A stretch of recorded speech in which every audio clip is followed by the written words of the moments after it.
सा स्वादिष्ट व सेहतमंद पतंजलि गाय का देसी घी खाइए, अपने परिवार को मिलावट के जहर से बचाइए।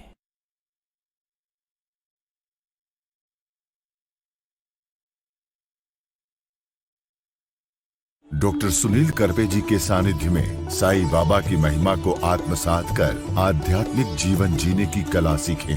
देखिए साई वाणी आस्था भजन पर प्रतिदिन प्रातः 7:20 बजे, आस्था पर प्रत्येक रविवार प्रातः 8:20 बजे। संपर्क सूत्र 9604050607।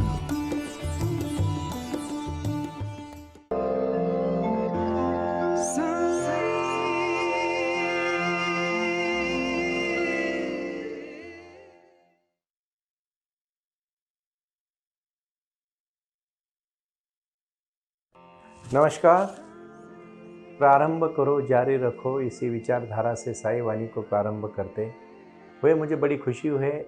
मैं सुनील नाना साहेब करपे इस भूमिका के प्रति बहुत सजग हूँ। मुझे बड़ा विश्वास है। मैं क्रांति के साथ एक बात आपको सबसे कहना चाहता हूँ। साईं बाबा ने हमें जो आशीर्वाद दिए हैं वो जीवन में बदलाव लाने के लिए दिए हैं, क्रांति करने के लिए दिए हैं और कुछ करने के लिए दिए हैं। उनका आशीर्वाद, उनकी भक्ति, उनकी शक्ति ध्यान और क्रिया से जुड़ी है। और बाबा जब थे तो वो आशीर्वाद देते थे अपने भक्तों को प्रसन्न करने के लिए और अपने जीवन में उनके समाधान के लिए, सुख के लिए, शांति के लिए बाबा ने हर तरह से चमत्कार भी उस समय किए। लेकिन अभी जो उनका चमत्कार है वो अपने अंदर छोड़ दिया है, क्योंकि उन्होंने कहा है मैं कण कण में हूँ, मैं चरचर में हूँ, मैं हर व्यक्ति में हूँ, मैं हर भूमिका में हूँ, हर कार्य में हूँ, हर लक्ष्य में हूँ, हर जीवन के पहलू में हूँ। इसी को कहते हैं जीवन, इसी को कहते हैं समर्पण। हमें हमारे जीवन में कौन सी चीज से, कौन सी भूमिका से जुड़ना चाहिए? जो लक्ष्य की भूमिका है, और हमारा लक्ष्य होना चाहिए कि साईं के चरण में हमेशा लीन होना। जो भगवान जो तूने दिया वो तूने ही दिया है। दुख अगर तेरा है तो सुख भी तेरा है, और सुख अगर तेरा है तो थोड़ा बहुत दिया हुआ दुख भी तेरा है। मैं छोटी सी कहानी, बहुत प्रीतिकर कहानी मैं कहना चाहता हूँ। एक राजा अपने वजीर के साथ जंगल में चला जाता है, और बहुत बार जंगल में घूमने के बाद 1, 1.5, 2, 3, 4, 5 घंटे के बाद उनको भूख लगती है, खाने को कुछ नहीं मिलता है। तो एक पेड़ में वो देखते एक बहुत अच्छा एक ही फल था। वो फल को तोड़ लेते हैं और राजा कहता है वजीर तू आधा खा, मैं आधा खाऊंगा, दोनों की थोड़े टाइम के लिए भूख हो जाएगी, फिर हम राजमहल पहुंच जाएंगे। वजीर कहता है महाराज पहले मैं थोड़ा खाना चाहूँगा, मैं चखना चाहूँगा। और वो एक उसका काट के एक खाता है। जैसे ही वो खाता है वो कड़वा लगता है, बट वो दिखाता नहीं है कि फल कड़वा है। दूसरी भी फाक खाता है, तीसरी भी खाता है, और चौथी खाने लगता है। तो राजा कहता है अरे मुझे भी भूख लगी है, तू अकेला ही खा रहा है। तू मेरा वजीर है, मैं तुझे मानता हूं, इसका मतलब ये नहीं है कि तू ही अकेला अपनी मनमानी कर रहा है, मुझे खाने दो। और राजा उसके हाथ से वो खींच लेता है और अपने मुंह में डालता है।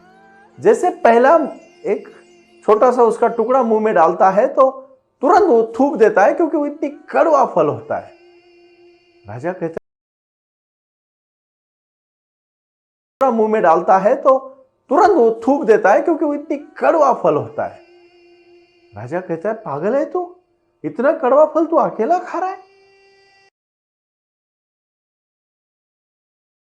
खींच लेता है और अपने मुंह में डालता है। जैसे पहला एक छोटा सा उसका टुकड़ा मुंह में डालता है तो तुरंत वो थूक देता है, क्योंकि वो इतनी कड़वा फल होता है। राजा कहता है पागल है तू, इतना कड़वा फल तू अकेला खा रहा है। खींच लेता है और अपने मुंह में डालता है। जैसे पहला एक छोटा सा उसका टुकड़ा मुंह में डालता है तो तुरंत वो थूक देता है, क्योंकि वो इतनी कड़वा फल होता है। राजा कहता है पागल है तू, इतना कड़वा फल तू अकेला खा रहा है। खींच लेता है और अपने मुंह में डालता है। जैसे पहला एक छोटा सा उसका टुकड़ा मुंह में डालता है तो तुरंत वो थूक देता है, क्योंकि वो इतनी कड़वा फल होता है। राजा कहता है पागल है तू, इतना कड़वा फल तू अकेला खा रहा है। खींच लेता है और अपने मुंह में डालता है। जैसे पहला एक छोटा सा उसका टुकड़ा मुंह में डालता है तो तुरंत वो थूक देता है, क्योंकि वो इतनी कड़वा फल होता है। राजा कहता है पागल है तू, इतना कड़वा फल तू अकेला खा रहा है।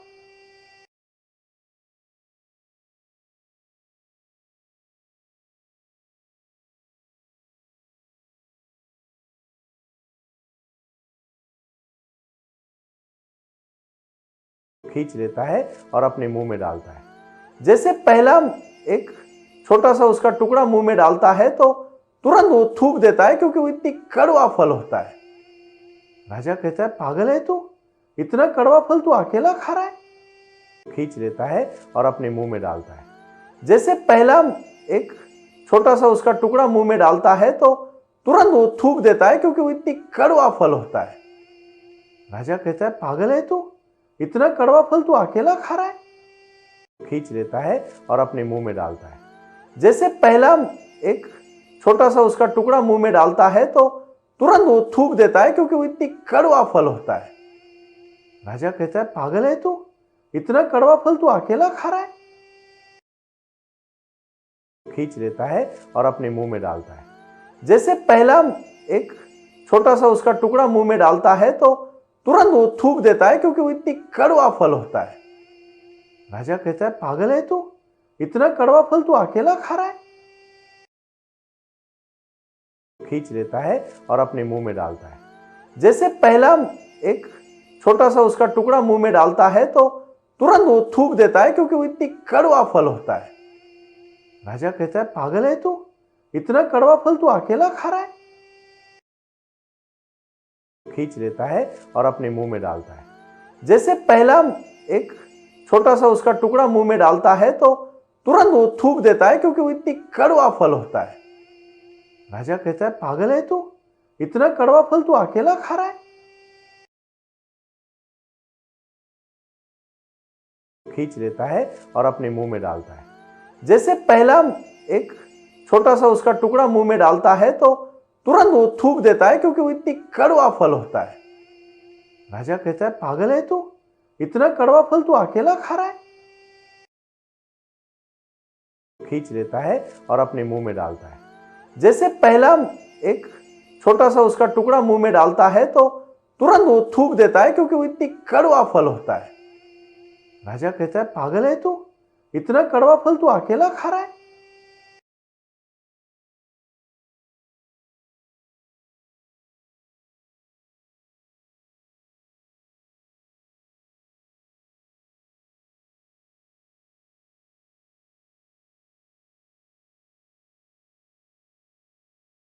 खींच लेता है और अपने मुंह में डालता है।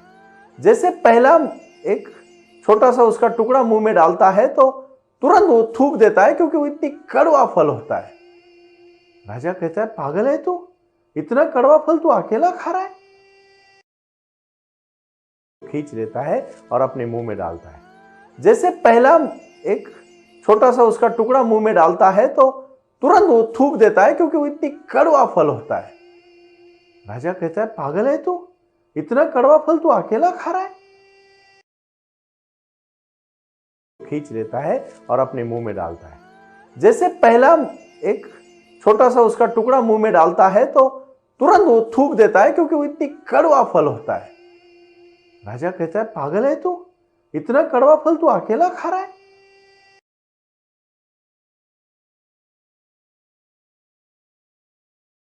लेकिन उसका हृदय मजबूत था, जिगर था उसमें, और उसने जब कूदा तो जिंदगी में बहुत कुछ कर पाया। और जो हट्टा कट्टा था वो कुछ नहीं कर पाया, क्योंकि उसके दिल में वो एक ताकत थी, वो जिगर नहीं था। अभी मैं कहना चाहता हूं, आम आदमी है बहुत, लेकिन अध्यात्म की शक्ति नहीं है, कुछ नहीं कर पाएगा। बहुत शक्तिशाली दिखा रहा है, लेकिन अंदर से खोखला है, कुछ नहीं कर पाएगा। जो इंसान अंदर से मजबूत है वो बाहर से भले थोड़ा वीक भी दिखे, लेकिन बहुत कुछ कर पाएगा। इसीलिए आपने शायद देखा होगा, जो भी महान लोग हुए वो शरीर कद काठी से तो सामान्य थे। गांधी जी का तो भाषण भी प्रभावी नहीं था, लेकिन पूरा हिंदुस्तान और साउथ अफ्रीका और पूरा विश्व उनको सुनता था, क्योंकि उनके शब्द में सच्चाई थी, उनके शब्द में कोई दिखावा नहीं था, उनके शब्द में अपनापन था, अपने शब्द में अहिंसा और सत्य का विचार था, और उन्हीं के शब्दों में शक्ति थी। इसीलिए महात्मा जी को पूज्य महात्मा जी कहते हैं, बापू जी कहते हैं, राष्ट्रपिता कहते हैं। और बहुत चिल्लाने वालों को कौन क्या कहता है। एक बात हमेशा याद रखना, साईं बाबा अपने भक्तों को पहला संदेशा देते हैं शांति का। शांत रहो, ज्यादा हड़बड़ी मत करो। चिल्लाने से कोई भी बात सच्ची नहीं होती, और जिसकी बात झूठी होती है उसको चिल्लाने का हक नहीं होता। जिसकी बात सच्ची है उसको चिल्लाने की जरूरत नहीं है, और जिसकी बात झूठी है उसको चिल्लाने का हक नहीं है। यानी जो भी है शांति से करो। आज तक तो मैंने देखा फैड हो चुका है लोगों का। लोग सत्संग भी फैड के लिए जाते हैं। मैं उस सत्संग में गया, मैं वहां 4 दिन रहा, मैं प्रदेश में गया, मैं विदेश में गया, मैं देश में गया, मैं राजधानी में गया। अरे क्यों? घर में ही मंदिर है भाई, कहीं मंदिर भी जाने की जरूरत नहीं। मैं तो इतना कहता हूं आपको, हाँ जरूर जाओ। श्रद्धा है, प्रेरणा है, इंस्पिरेशन है, ताकत है, ऑरा है, शक्ति है, लेना है, जरूर जाओ, दिखाओ मत करो। और अगर घर से मंदिर में जाओगे, वहां पूरा दिन पठन करोगे, संस्कृत के श्लोक बोलोगे, और जैसे ही बाहर आओगे गाली देना शुरू करेंगे, क्या फायदा? इसका मतलब यह है साल में एक बार मंदिर जाओ, जहां भी जाना चाहते हो अपने श्रद्धा स्थान के ऊपर, लेकिन वापस आने के बाद घर को भी मंदिर मानो। मैं तो कहता हूं शरीर ही मंदिर है, घर तो दूर की बात है। घर तो होगा ही, घर तो है ही मंदिर, लेकिन शरीर भी मंदिर है। और अपने मंदिर को, अपने शरीर को अगर शुद्ध रखोगे, उससे ज्यादा सुख कुछ भी नहीं होगा। देखो, बुरा बोलना गलत है, लेकिन बुरे विचार करना भी गलत है। जब तक इस नींव तक आप नहीं जाते, तब तक आपको जिंदगी में कोई नहीं, कुछ नहीं कर सकते। आप दिखावा करने से कहीं नहीं पहुंचोगे। सच्चाई के साथ चलोगे, बहुत कुछ करोगे। मैं कहानी से शुरुआत करता हूं हर बार। क्यों करता हूं? कहानी से। कहानी बहुत प्रीतिपूर्ण होती है, बोधपूर्ण होती है। वो कहानी हमें संदेशा देती है, जीवन के बारे में, संकल्प और सिद्धि के बारे में कहती है। भगवान श्री कृष्ण ने अर्जुन को कुरुक्षेत्र में कहा था, उठ अर्जुन, लड़ तेरे समस्या से। आज मैं आपको कहता हूं, उठो और लड़ो के रोजमर्रा की जिंदगी से। कुरुक्षेत्र आज घर ही है, कुरुक्षेत्र ऑफिस है, कुरुक्षेत्र संस्था है, कुरुक्षेत्र रास्ता है, कुरुक्षेत्र कार्यालय है, कुरुक्षेत्र जो भी कर रहे हैं वो कुरुक्षेत्र ही है। भाई भाई से नहीं बन रही है। नहीं बनी थी दुर्योधन और अर्जुन की, कैसे बनी फिर? भीम और अर्जुन की क्यों बनी? द्रौपदी का वस्त्रहरण हुआ, उस समय कृष्ण भगवान मदद करने के लिए आए। उस प्रकार आज हमारे माता बहनों के प्रति कोई गलत नजर से देखता है, तो आपको कृष्ण बन के उनका वहां खड़ा होना है। जब भीम अपनी ताकत से पूरे जग में जीत रहा था, तो सब भाई उसको चेयर अप कर रहे थे, सपोर्ट कर रहे थे। जब आपका कोई भाई अच्छा काम कर रहा है, आपको सपोर्ट करना पड़ेगा। यही तो जीवन है। कुरुक्षेत्र बाहर है क्या? कौन सा कुरुक्षेत्र? और कौन सा, कैसा कुरुक्षेत्र? आप जाओगे लड़ने के लिए? आपकी इतनी हिम्मत है कि आप दूसरों के लिए लड़ोगे? यार पहले खुद के लिए लड़ो, फिर दूसरों की बात करना। मैं तो बहुत सजगता के साथ आज कहना चाहता हूं, जब तक आप अपने ऊपर आत्मनिर्भर नहीं होते, दूसरों को मदद करने की सोचो मत। बहुत सारे लोग अभी विमान से प्रवास करते होंगे। वो एयर होस्टेस आपको पहले कहती है कि अपना नकाब जरूर लगाए, दूसरों को मदद करने से पहला आपका नकाब लगाए। बराबर है उसका। भाई तू दूसरों को मदद कर रहा है और खुद ही नहीं लगा रहा है। लोग सोचते हैं दुनिया का क्या होगा। तेरा क्या हुआ है? तू दुनिया का करने जा रहा है। तेरे शब्द को तभी कीमत आएगी जब आप कुछ करोगे, वरना आपके शब्द सिर्फ थोथे शब्द है, कुछ उसको अर्थ नहीं है। मैं तो हमेशा कहता हूं 10 बातें बोलने से 2 काम करना अच्छा है। और जो 2 काम करेगा वो 2000 काम कर सकता है, लेकिन उसको करने की आदत होनी चाहिए। मेहनत रंग लाती है भाई और बहनों। आज का जो संदेश है साईं बाबा का, जीवन जीने की कला। साई वाणी में जीवन जीने की कला सिखाई जाती है। साई वाणी कोई वो आध्यात्मिक पर्व नहीं है जो बड़े बड़े मंत्र पढ़ के दिन खराब करे। मंत्र खराब नहीं है, लेकिन मंत्र का अर्थ नहीं समझता है तो वही हो गया। आज मैं कम से कम जो कह रहा हूं और जो मुझे सच्चे दिल से, सच्चे मन से, प्रसन्नता से, बिना कुछ प्रिटिसाइज माइंड से, मन में कुछ नहीं लेते हुए अगर शांति से सुनेगा, तो लिख के रखना, साईं बाबा उसको आशीर्वाद देने एक बार नहीं रहेंगे। क्योंकि साई क्रिया, सांस ही सब कुछ है, जिसके पास हम देखते नहीं है। जिंदगी चली जाती है, लोग सांस की तरफ नहीं देखते, और वही सांस जो उसको जीत आती है। सब कुछ करते हैं हम, लेकिन सांस की तरफ ध्यान नहीं देते। और जब सांस की तरफ नहीं ध्यान देते, जिस दिन सांस बंद हो जाती है, सब कुछ छोड़ जाते। मतलब जिसके लिए पीछे पड़े वो चीज तो कभी मिलती नहीं, लेकिन जो चीज मिला सकती है, बहुत कुछ पा सकती है, बहुत कुछ जगह पे पहुंचा सकती है, उसी चीज के लिए आप ध्यान नहीं दे रहे हो। सांस ही तो जीवन है। जितनी शांत सांस लेने की कला सीखोगे, उम्र बढ़ेगी, लक्ष्य बढ़ेगा, एकाग्रता बढ़ेगी, प्रसन्नता बढ़ेगी, डिप्रेशन से छुटकारा पाओगे, और लाइफ में कुछ करने की शक्ति आ जाएगी। इन्हीं बीच में, इन्हीं शक्ति में वो शक्ति है जो आप चाहते हो, जो आपको चाहिए। और इसलिए मैं आज साई ध्यान के प्रति कुछ कहना चाहता हूं। मूलाधार चक्र से लेकर सहस्राधार चक्र तक की शक्ति को बढ़ाना, अपनी ऊर्जा को ऊपर की तरफ बढ़ाना और अपने तीसरी आंख को जगाना, मतलब अपनी अंतर ऊर्जा को अपने कार्य के प्रति लगा देना और जिंदगी में सुख, शांति और समृद्धि पाना। इसी को तो जीवन कहते हैं। सार्वजनिक जीवन पर एक मैं बात टिप्पणी करना चाहूंगा। देखो, हर चीजें आप बाहर से कर सकते हो, लेकिन मेडिटेशन चीज आपको खुद को ही करनी है और आपको ही को ही करनी है। एक्सरसाइज जैसे आपको ही करनी है ना, उसी प्रकार मेडिटेशन आपको ही करना है। कोई दूसरा आपके लिए मेडिटेशन नहीं कर सकता और उसका फल भी आपको ही मिलने वाला है। आज तक वो टेक्नोलॉजी नहीं आई कि जो एक्सरसाइज और मेडिटेशन दूसरा कोई करे और फल अपने को मिले। जैसे एनर्जी को इकट्ठा करता है और हम उसकी लाइट लगा देते, उस तरह से नहीं। हमें अपना ही करना है और हमें अपना ही जीना है। और इसीलिए आज अभी मेडिटेशन के साथ मेरे साथ साझा करें। शांति से पैर आराम से पद्मासन में बैठे, आंख बंद करें और मेरे साथ बोले, अनंत कोटि ब्रह्मांड नायक श्री सच्चिदानंद सदगुरु साईनाथ महाराज की जय। और अभी मेडिटेशन के लिए सजग हो जाए और शांति से मेडिटेशन करके अगला भजन सुने। मैं आज इतना ही कहना चाहता हूं। यही साईं बाबा का संदेश है। अपने जीवन में मेडिटेशन के साथ जुड़े रहो। प्रणाम।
Sa